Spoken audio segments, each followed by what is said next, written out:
I'm here in San Antonio for NAREIT's REITwise, our 2019 Law, Accounting, and Finance Conference. Joining me today is Saurav Ghosh, Senior Vice President, Enterprise Analytics with Host Hotels and Resorts. Thank you for joining us. Thank you for having me. Now, here at REITwise, you participated on a panel focused on data analytics and cybersecurity. What are the most important things, in your opinion, for REITs to keep in mind regarding enterprise risk management? So a successful enterprise risk management really comes down to three primary areas of lines of defense, if you will. First is management, and it's more management internal controls processes, management and business internal control processes. Second is compliance and controllership functions. And the third, I would say, is having a comprehensive test that provides assurance that the risk mitigation processes that you have in place are actually working. So for REITs, it's important to have a ERM framework where you're assessing the risk, documenting the risk, you're assigning specific roles and responsibilities to individuals who will be responsible for monitoring the risk. You actively monitor the risk to validate effectiveness. And then lastly, you're reporting the risk environment to the senior executive team as well as the board of directors.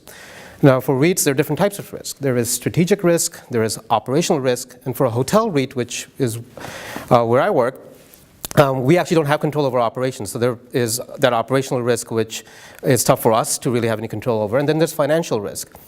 Now, the interesting piece of all this is, okay, how do we really manage this risk, right? It's not only about the impact and the influence a material risk is going to have, it's also the probability of occurrence, right? So what's important to keep in mind is you need to have focus on the material risk that's going to actually have a very high impact, at the same time also have likelihood of occurrence or a high probability of occurrence, and that's where your focus should be. And that's why a lot of our focus is really around cybersecurity and making sure that cyber threats and cyber attacks don't penetrate our environment. And picking up on that in terms of cyber attacks, obviously that's a threat for any type of company. But what are some of the steps that a REIT can take to mitigate that exposure? So there are a couple of things that a REIT can do. One is conduct an annual or quarterly cyber security controls assessment, which would include attack and penetration testing, phishing exercises. Second is assess your current corporate IT structure, implement a risk management program, and also prioritize your technology investments, because that's critical as well. Third would be really developing a governance program where there is employee awareness and employee training, and you have corporate IT policies and procedures in place, which will prevent future attacks. Pet peeve of mine, I think, is also having a strong rigor around what you would call software patch management to reduce, what we call on the technical side, to reduce technical debt, if you will. That's critical because if you're always up to date, that means you're being constantly vigilant and you have a real-time sort of mitigation against cyber threats. And finally, how is Host leveraging AI to make better business decisions?